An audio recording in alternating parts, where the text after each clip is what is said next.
எல்லோருக்கும் எல்லாம் கொடுப்பவன் இறைவன் ஒருவனே.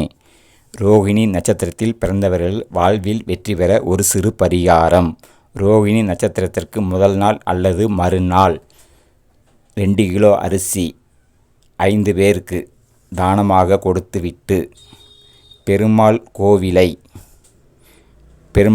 உள்ள மூலவரை 11 முறை சுற்றி 11 மண் அகல் நெய் தீபம் ஏற்றி வழிபட வாழ்வில் நல்ல முன்னேற்றம் உண்டாகி தடைகள் விலகும், சுபிட்சங்கள் உண்டாகும் குடும்பத்தில். இந்த பரிகாரம் காலை அல்லது மாலை வேளையில் செய்யலாம். இல்லாது திங்கட்கிழமைகள் எந்த நேரத்தில் வேண்டுமானும் செய்யலாம். இல்லாதவர்களுக்கும் இயலாதவர்களுக்கும் இக்கட்டான நிலையில் உள்ளவர்களுக்கும் நம்மால் முடிந்த உதவி எந்த ஒரு எதிர்பார்ப்பும் இல்லாமல் செய்து வந்தால் நாமும் இறைவனே. வாழ்க வளமுடன்.